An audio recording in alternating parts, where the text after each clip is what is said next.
considerado cáncer, pues tiene que ser maligno. ¿Y a qué nos referimos con esto? A que presente un crecimiento incontrolado, que el tumor por sí mismo tenga la capacidad de infiltrar tejidos adyacentes o la capacidad de diseminación hacia zonas más alejadas o metástasis, mientras que un benigno no tiene ni la capacidad de infiltración ni de metástasis. Y bueno, hay tres formas principales de cáncer.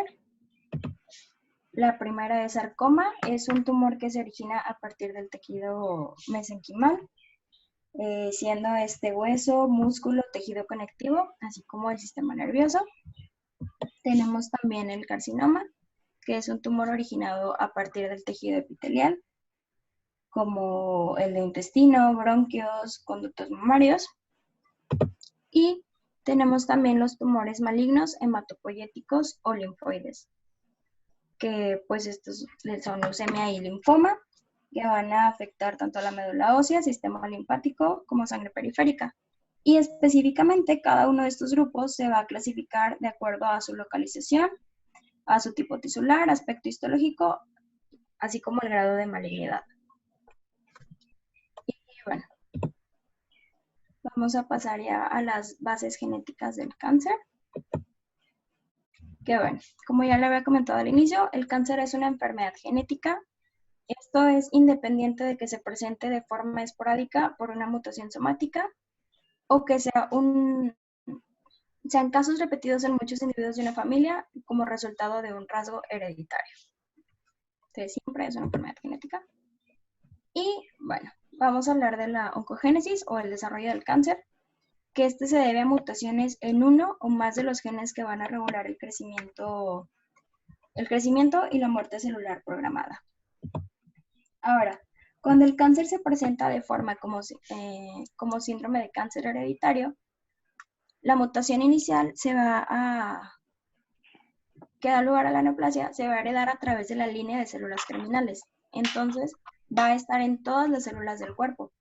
Mientras que si se presenta como un cáncer de tipo esporádico, las mutaciones afectan a una única célula somática y esta después al dividirse va a dar lugar al cáncer propiamente dicho. Ok, muy bien, vamos a puntualizar eso. Seguramente tocará que alguien de los compañeros luego también lo vuelva a remachar y si está bien, no hay problema, que lo vuelvan a tratar. El cáncer, entonces ya saben ustedes que los genes los tenemos por pares y decimos que tenemos un par de alelos para cada gen, entonces nosotros. Y es importante lo que bien nos acabas de mencionar en el sentido de que habitualmente los genes que participan en el desarrollo del cáncer son aquellos genes que producen proteínas o enzimas que participan en el crecimiento celular o la muerte celular programada. ¿Por qué es esto? Cuando una proteína regula el crecimiento celular, si favorece el crecimiento celular, habitualmente esa proteína responde a un control. Si hay que hacer que haya crecimiento celular, entonces esa proteína se produce. Pero en el momento en el que el crecimiento celular ha sido suficiente, hay un mecanismo de retroalimentación que dice que ese gen se apague y se apaga. Por el contrario, entonces aquí el problema podría ser que esa proteína se mute o ese gen se mute y que cuando se trate de apagar, no se apague. Y al no apagarse y como favorece el crecimiento celular, pues puede aparecer un tumor. La otra cosa que puede pasar es que lo que se mute sea el inhibidor de ese gen, de esa proteína. Si el que se mute es el inhibidor, entonces aunque el otro esté normal, ya no tiene quien lo apague. Y el resultado es que también haya proliferación celular y la aparición de tumor. De otra manera, también hay moléculas P53, el famoso gen P53, que produce la proteína P53, está frecuentemente implicado, pero hay varias. Pero una molécula que hace que en condiciones normales de daño celular, esa célula se muera para que no se propague ese daño, y se muta a aquel que la controla, entonces una célula que tiene alteraciones genéticas ya no tiene quien la lleve a la muerte celular, ya no tiene quien la conduzca a la apoptosis, y esa célula permanece prácticamente inmortal, pero con todas las alteraciones genéticas. Y eso es una célula neoplásica que ya no responde a morirse, sino que se vuelve prácticamente inmortal, lo cual hace que también se produzca un tumor. Entonces, les decía que sobre esto van a volver, aunque yo lo haya dicho, no importa, ustedes lo vuelven a decir, muchachos. Pero el cáncer de mama hereditario, lo que pasa es esto. A veces para que se produzca el cáncer se requiere que los dos alelos estén mutados, pero resulta que, o con mucha frecuencia, para que se produzca el cáncer se requiere que los dos alelos se muten. Y entonces se comporta como recesivo, aunque hay muchos cánceres que se comportan como dominantes, es decir, basta con que un alelo esté mutado para que se desarrolle. Hay de los dos tipos. Pero vamos a asumir que los dos alelos deberían estar mutados. A veces resulta que una persona nace ya con uno de los alelos mutados. Entonces decimos que es heterocigota para ese alelo mutado. Pero tiene entonces un alelo mutado y un alelo normal. Eso no basta para que se desarrolle el cáncer. La persona o el niño nace sin cáncer. Pero decimos que es una heterocigota para eso. Sin embargo, puede ser que a lo largo de la vida, en alguna de las células, se mute el otro alelo, el que estaba normal. Obviamente no se va a mutar en todas las células del cuerpo de ese individuo, se mutará en una de las células. Pero como ese otro alelo ya se mutó, entonces esa célula perdió su heterocigosidad y ahora se vuelve un homocigoto mutado. Entonces, esa pérdida de heterocigosidad es lo que hace que el cáncer se manifieste. Cuando nosotros comparamos a una persona que ya tiene un alelo mutado, es decir, que es heterocigota del nacimiento, versus otra persona que no tiene ninguno de los alelos mutados, fíjense ustedes que para que la que ya tenía un alelo mutado desarrolle cáncer, hace falta nada más que cualquiera de las otras células se mute en el mismo gen para que el cáncer se desarrolle. Mientras que la que no tiene ningún alelo mutado, para tener ese mismo tipo de cáncer, necesitaría que los dos alelos se mutaran. Es decir, podríamos decir, en el primer caso se requiere un golpe nada más y en el segundo caso se requieren dos golpes. Por esa razón, aquellos que nacen ya con un alelo mutado tienen una mayor predisposición a desarrollar ese cáncer que aquellos que no lo tienen. Así que en el primer caso, nosotros tendríamos muchos casos en la familia, porque se supone que en la familia varios de los hijos tendrían ese alelo mutado. Mientras que cuando hay familias en donde no existe esa mutación, habitualmente tendríamos casos esporádicos. Y entonces lo que hice fue una extensión de los conceptos que su compañera... ¿Quién eres tú que estás presentando? ¿Fernanda o quién eres? ¿Quién? Aranza. Aranza. Así como nos dijo Aranza. Entonces hice una extensión y yo sé que o tú misma o algunos de ustedes van a volver sobre eso, pero lo quise decir para que no se pase porque son como fundamentos muy importantes. Si lo tienen que repetir, está bien. Adelante pues, Aranza. Ok. Y pues sí, ya como nos comentaba el doctor, bueno, hay muchas mutaciones que se pueden presentar en células somáticas y estas pueden no presentar alguna manifestación fenotípica debido a que esta pérdida va a quedar compensada por las otras células sanas, mientras que en las células oncogénicas, en las mutaciones oncogénicas, debido a su propia naturaleza, una célula mutante puede pues, dar una enfermedad potencialmente mortal. Y ahora sí vamos a abarcar lo que nos estaba comentando un poquito el doctor acerca de los genes en los que sus mutaciones pueden causar el cáncer. Y estos tienen dos categorías bien definidas, son los oncogenes y los genes supresores de tumores. Comenzando con oncogenes, un alelo mutante de un protooncogen, una clase de gen normalmente que codifica proteínas celulares y que estimulan el crecimiento y la supervivencia de las células. ¿Sí me escuchan bien? Sí, Aranza, te escuchamos bien. Ok, es que me pareció que mi internet estaba inestable. Ok, perdón. Ok, no, pero espérame tantito. Entonces, miren, ya ven que nosotros habitualmente escuchamos el término de oncogenes, y es verdad, el término existe. Pero en y estamos hablando de genes, por eso se llaman oncogenes. Pero estos son oncogenes, el término significa que son genes que pueden producir cáncer. Y es verdad, pero esos genes habitualmente existen en las células de manera no mutada. Y entonces cuando no están mutados, pues no son oncogenes, no producen cáncer.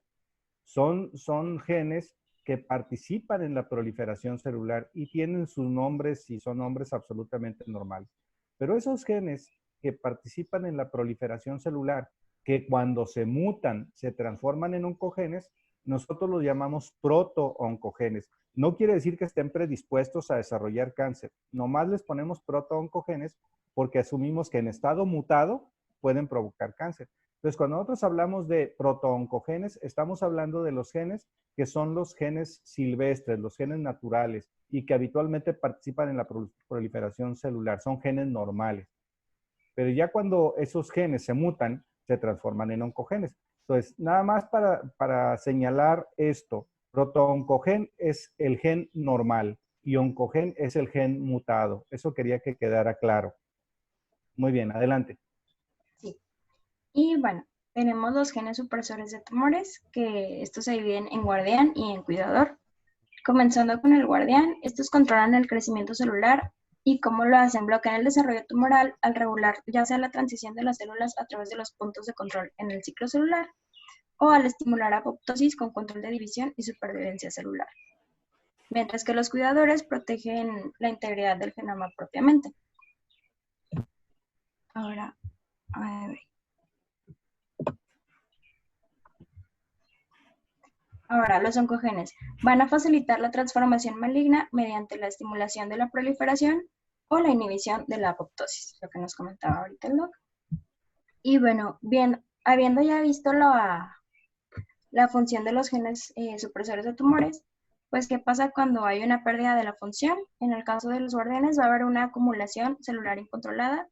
¿Por qué? Pues porque no va a haber esta regulación en los puntos de control y no se va a dar la estimulación de la apoptosis. Mientras que en los cuidadores,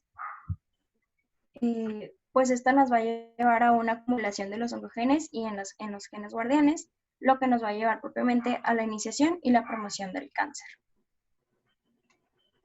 Muy bien. Miren, habitualmente hay una regulación entre la proliferación celular y la inhibición de la proliferación celular. Ya saben ustedes, los protooncogenes se encargan de la proliferación y los supresores de tumores se encargan de la inhibición de la proliferación. Y entonces el mecanismo está muy finamente regulado para que cuando sea necesario que las células proliferen, que puede ser, por ejemplo, durante la etapa embrionaria, pues la proliferación celular está muy incrementada.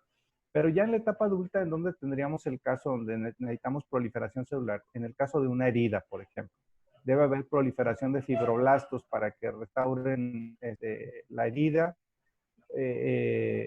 por los diferentes mecanismos que ya ustedes conocen y que vieron en cirugía o lo están viendo o en técnica quirúrgica, pero que no vamos a volver sobre eso, no es el enfoque. Pero la regulación es muy fina. Cuando la herida ya se cerró, ya se cumplió con el propósito, ahora hay que inhibir esa proliferación. Y habitualmente eso ocurre. Nosotros no tenemos que, después de que la herida se cerró, sigan proliferando. De alguna manera tenemos una proliferación anómala cuando se forman los queloides. Diríamos que ahí no está tan finamente regulado, pero finalmente eso no se transforma en células neoplásicas, pues. Pero habitualmente la regulación es muy fina. Lo que se utiliza como un buen ejemplo para ver que hay un desequilibrio entre los protooncogenes con los supresores de tumores es obviamente cuando se muta cualquiera de los dos. Y la comparación sería como un carro. Imagínense ustedes que los protooncogenes son como el acelerador y los supresores de tumores son como el freno. Entonces, ¿qué pasa si, por ejemplo, nosotros tenemos que el acelerador, por mucho que le pongas el freno, ya no te obedece y el acelerador permanece puesto? Pues a lo mejor el carro va echando chispas o lo que sea, pero no se detiene porque ya el acelerador no le hace caso al freno o no se quita el acelerador para poner el freno. Entonces, en ese caso tenemos cuando los protooncogenes se mutan y se transforman en oncogenes. el freno está ahí y el freno está normal, pero resulta que el acelerador no le obedece. La otra cosa puede ser, el acelerador está puesto para efectivamente acelerar, pero en cuanto el freno se ponga, el acelerador se quita. Pero resulta que el freno se dañó y entonces no tenemos freno, y al no tener freno, pues la proliferación sigue. Entonces, esta sería más o menos una comparación simple de cómo funcionan los oncogenes y cómo funcionan los supresores de tumor. Muy bien, adelante, Aranza. Muy bien. Y bueno, los oncogenes van a codificar proteínas pertenecientes a la vía de señalización de la proliferación, factores de transcripción que controlan la expresión de genes promotores del crecimiento, así como inhibidores de los mecanismos correspondientes a la muerte celular programada o apoptosis. Mientras que los genes supresores de tumores guardianes van a codificar los reguladores de diversos puntos de control del ciclo celular, lo que les comentaba un poquito más arriba, así como los mediadores de la muerte celular programada. Mientras que los cuidadores, específicamente las proteínas responsables tanto de la detección como la reparación de las mutaciones las proteínas implicadas en disyunciones cromosómicas normales durante la mitosis, así como los componentes del dispositivo de muerte celular programada.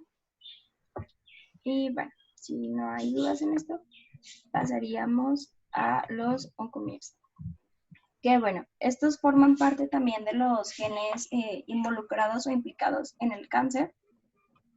Estos son genes transcritos del RNA no codificantes a partir de los cuales se generan microRNA. Hay aproximadamente, perdón. Sí, déjame nada más introducir este concepto. Se había tocado muy de ladito durante el curso en algunos momentos, sobre todo al principio, cuando se hablaba del genoma y así. Algo que se ha descubierto, muchachos, es que la importancia de RNAs diferentes al RNA mensajero, que ustedes escucharon mucho en biología molecular de él, del RNA de transferencia, que es el que lleva los aminoácidos al ribosoma para la formación de las proteínas, y el RNA ribosomal, que forma parte de la estructura y función del ribosoma. Y se han detectado pequeños RNAs que tienen funciones muy importantes. Esto en los libros clásicos habitualmente no se habla mucho de ellos, aunque en ciencia esto ya es algo más o menos común. Estos microRNAs participan en la función del genoma de una manera muy importante y obviamente pues, también en la función celular en general. Son claves para eso. Entonces, estos microRNAs se nombran de diferentes maneras dependiendo de los procesos y también dependiendo de los tamaños. Por ejemplo, se les llama en algunas ocasiones pequeños RNA nucleares o Small Nuclear RNAs o snRNAs. Algunos otros participan en regulando la traducción y la transcripción.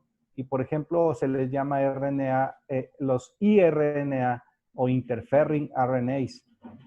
Y hay de otros tipos, estos microRNAs que participan regulando la expresión del gen. Eso es un concepto que antes no se conocía, pero algo de estos microRNAs, una parte de ellos son responsables, de manera normal, participan en el proceso de regulación de la expresión génica, pero cuando no se producen adecuadamente, es decir, cuando en estos genes que no producen proteínas, sino RNAs, hay mutaciones, entonces se producen pequeños RNAs que favorecen también el desarrollo del cáncer. Y entonces a estos pequeños RNA se les llama oncomirs. Onco obviamente de cáncer, mi sería de micro, R y S de RNAs. Serían entonces oncomicroRNAs o pequeños o microRNAs oncológicos o oncogénicos. Oncogénicos sería mejor palabra. Y de eso es de lo que Aranza nos va a hablar ahorita con más detalle. Muy bien, adelante. Ok, sí. Bueno, hay al menos 250 que están en el genoma humano y estos van a llevar a cabo la inhibición mediada por el RNA de la expresión de sus genes codificadores de proteínas. Esto lo van a hacer, Esto es de manera normal, ¿verdad? sí, Muy bien. lo van a hacer mediante la inducción de la degradación de sus RNA. RNA mensajeros. Sí, Esos ajá, son... perdón, a través del bloqueo de su producción. O sea, esas son las dos opciones, ya sea mediante la inducción de la degradación de su RNA mensajero o a través del bloqueo de su producción. Y bueno, sin embargo, pues estos están involucrados en el cáncer porque 10% de estos tienen una expresión excesiva o disminuida en diferentes tumores. Y un ejemplo de esto es el glioblastoma multiforme, que es un tipo de tumor cerebral maligno. Y en este, la expresión del MIR21 es 100 veces mayor. Por eso se asocia. Y así como la sobreexpresión puede suprimir los genes supresores, la pérdida de función de alguno de estos oncomirs puede facilitar la expresión de los oncogenes. Y bueno, ya que cada uno de estos regula hasta 200 genes, ya sea la expresión excesiva o la pérdida de función de alguno, nos puede dar lugar a efectos oncogénicos diseminados por la disregulación de tantos genes. Claro, si un microRNA regula a varios genes, imagínense ustedes cuando se ve alterado, pues todos esos genes a los que regula se ven a su vez alterados y esto provoca un caos. Entonces, de esta manera, pues podemos entender cómo una pequeña mutación puede afectar a tantos otros genes que finalmente den como resultado una célula neoplásica. Muy bien, adelante. Y bueno, vamos a hablar ya de neoplasia, que es la acumulación anómala de células debido a un desequilibrio en la proliferación y la eliminación. Hay que recordar que las células proliferan a través de su paso en el ciclo celular mediante el desarrollo de mitosis y que la eliminación se da debido a la muerte celular programada. Y bueno, aquí tenemos este esquema. No sé si pueden ver mi cursor, ¿no, verdad? Sí, sí se ve el cursor. Claro que sí. Ah, muy bien. Sí. Ok, entonces, pues aquí vemos los mecanismos implicados en la oncogénesis. Tenemos que ya sea la activación de oncogenes o la supresión de los genes de supresión tumoral, así como la supresión de genes apoptósicos o la estimulación de los genes antiapoptósicos nos van a promover el crecimiento y la proliferación celular. Específicamente, pues la división y la proliferación van acá, van a ser estimulados por los productos de los oncogenes. Y hablando específicamente de los genes de supresión tumoral, tenemos a los guardianes y a los cuidadores. Los guardianes van a regular directamente la función de los protoncogenes, mientras que los cuidadores actúan de una manera un poquito más indirecta, manteniendo la integridad del genoma y corrigiendo las mutaciones que se pueden presentar durante la replicación del DNA y la división celular. Claro, y en la figura nos ponen ahí abajito algunos ejemplos de cada uno de ellos. No son los únicos, hay varios dentro de esos grupos, pero ahí nos ponen algunos ejemplos, ¿no? Por ejemplo, los que se consideran como protooncogenes, que cuando se mutan son oncogenes, el caso de ellos es RET, el gen MET y RAS. Muy bien. Y ahí están otros ejemplos de los diferentes grupos. Muy bien. Y pues así como la actividad de los genes apoptósicos va a promover la muerte celular programada y la inhibición de los antiapoptósicos la va a inhibir, la inactivación, de igual manera, si se activa un antiapoptósico, pues esto se va a permitir que se pueda dar el crecimiento y la proliferación. De manera inversa, si se activan los apoptósicos, pues va a haber una muerte celular programada. Sí, ya ven que, les voy a mencionar porque aquí al final de la figura, ahí justo donde tiene el cursor ahorita Aranza, dice telomerasa. Y ya ven ustedes que la telomerasa en general sabemos que es una enzima o es una proteína que no es 100% eficiente, que se encarga de extender los telómeros en los cromosomas durante la replicación de los cromosomas, pero no los extiende al 100%.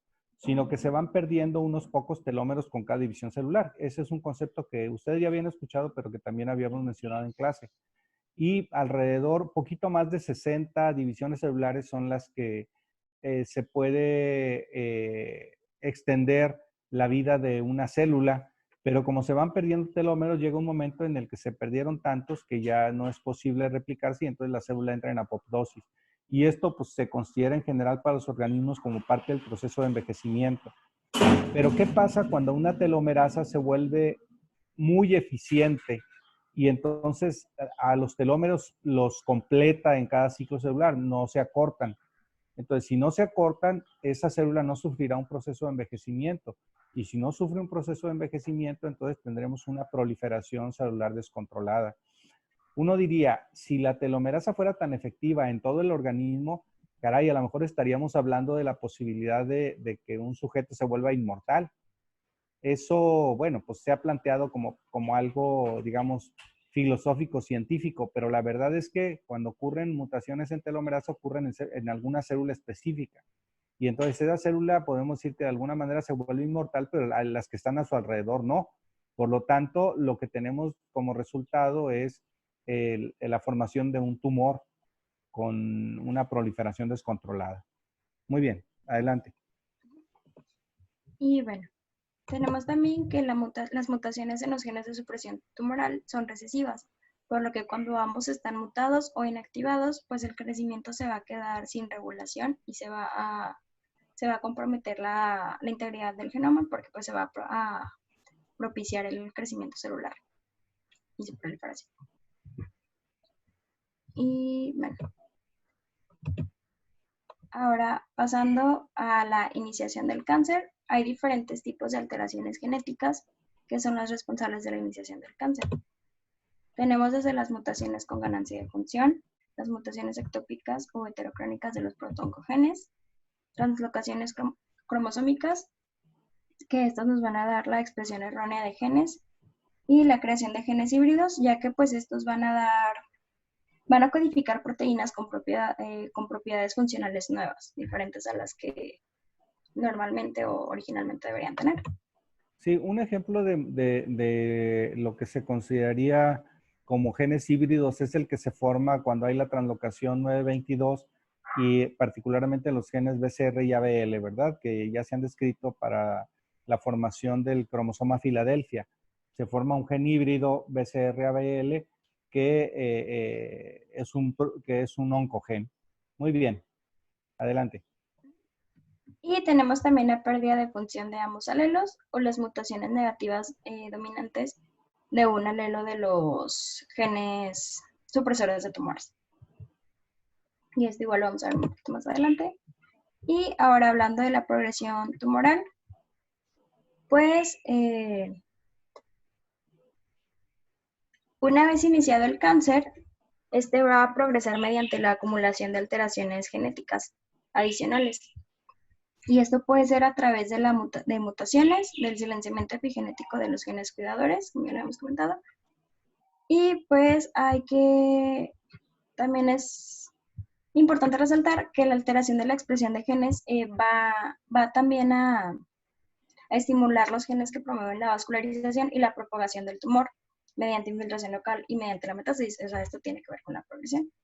Muy y bien. pues aquí... Un concepto a resaltar, Aranza, y para todos.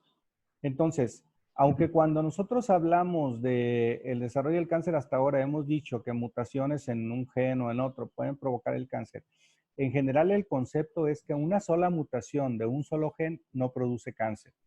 El concepto general y ya bien establecido y conocido es que se requieren varias mutaciones para que finalmente una célula se vuelva neoplásica. Y esto es algo que nosotros vemos, pero habitualmente siempre todo empieza con una mutación. Después, esa línea celular o esa mutación da lugar a una línea celular donde todas las células derivadas de esa célula que tuvo la mutación tienen la misma mutación. Y en algún momento, una de esas células que ya tienen la mutación tiene otra, aparece una nueva y forma una nueva estirpe celular ahora con dos mutaciones.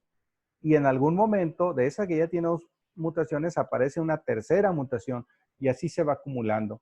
Esa es la razón por la cual nosotros vemos, excepto las de línea germinal, las de línea germinal ya dijimos que como traen una mutación previa, es más fácil desarrollar el cáncer. Por esta razón, en las enfermedades genéticas o en las personas o en las familias que tienen predisposición genética al cáncer, vemos muchos más casos. Pero en el esporádico, esta suma de mutaciones hace que finalmente el cáncer se desarrolle. Y entonces lo que nosotros vemos es que el cáncer, aunque puede desarrollarse en cualquier época de la vida, tenemos cáncer en niños, como aquellos que tienen tumor de Wilms o cáncer de retina, etcétera, que son casos particularmente agresivos si se desarrollan de manera temprana. En general, lo que nosotros tenemos es que el cáncer es más común en personas mayores que en niños. Y la razón es esta, porque es necesario que las mutaciones se vayan acumulando a través del tiempo. Muy bien, adelante. Y pues el libro nos ponía este cuadrito, que es pues un esquema de las etapas de evolución del cáncer. Y hay que recordar que el aumento del grado de alteración está asociado a la pérdida secuencial de los genes de supresión tumoral y a la inactivación de los protoncogenes. Por ejemplo, aquí tenemos una célula normal y después de una mutación en el gen A, por ejemplo, incrementa la proliferación. Se añade otra mutación y hay una neoplasia temprana y así sucesivamente de neoplasia progresiva, hasta evolucionar a neoplasia progresiva, carcinoma y ya como etapa final la metástasis. Sí, que el proceso de metástasis también tiene que ver con mutaciones, ¿eh? Es decir, cada aspecto anómalo en la enfermedad, en el cuerpo en general, tiene que ver con mutaciones al final. Para mí es importante que se les quede a ustedes como parte de su background o como parte de su preparación, que todo evento anómalo, desde el punto de vista que ustedes quieren, anatómico, patológico, histopatológico, fisiológico, bioquímico, a nivel de la célula, celular o subcelular, tiene que ver con una alteración genética. Y la metástasis no es solamente el concepto de que la célula se fue y fue capaz de implantarse en otro lugar y ahí creció. Ese es el concepto, digámoslo así, más general que tenemos. Pero la metástasis es debida a que hay mutaciones, por ejemplo, en los genes que producen una célula que habitualmente no produce proteasas. Las proteasas son enzimas que degradan proteínas, empieza a producir proteasas. Y entonces al producir esas proteasas se empieza a degradar la membrana basal. Una célula habitualmente no tendría por qué sobrepasar la membrana basal. Es más, no sobrevive si no está unida a la membrana basal. Pero empieza a producir proteasas que empiezan a degradar y entonces atraviesa la membrana basal, puede entrar al torrente circulatorio y viajar. Una célula normal no podría viajar aislada, pero las mutaciones le permiten a esa célula hacerlo. Ya tuvo mutaciones que le permiten sobrevivir sin estar unida a la membrana basal. Y luego también hay mutaciones en las células de adhesión celular, de tal manera que le permite ir y poder adherirse a un tejido extraño y empezar a crecer ahí. Fíjense ustedes que es curioso cómo una célula neoplásica, desde el punto de vista funcional, pareciera tener ventajas funcionales con respecto a las células normales. Pero precisamente esa ventaja funcional en un ambiente que no le corresponde hace que sea extraña y que finalmente al proliferar y al hacer que se forme un tumor, incluso le permite competir mucho más por los nutrientes. Es capaz de desarrollar vasos sanguíneos de manera mucho más eficiente que el resto de los tejidos y apropiarse de los nutrientes. Pero esa aparente ventaja finalmente lo que hace es que mate el organismo que lo está sustentando, entonces parece una contradicción. Bueno, Aranza, ahí le vamos a parar. Okay. Continuamos a partir de mañana, pues. Mañana nos vemos para continuar con esto. ¿Vale? Muy bien, doctor. Bueno, gracias Doctor, a todos. Sí. entré después de que pasó lista y ya no lo quise interrumpir ni tampoco Aranza me podría poner asistencia. A ver, vamos a ver, eres entonces El D. del D. Jonathan Rodríguez. Bueno, Rodríguez Olvera Jonathan. Ok, Jonathan. Sí, de acuerdo. Ya tienes asistencia. Gracias, doctor. Sí, cuídense todos. Buen Luego. día. Hasta luego. Gracias, doctor.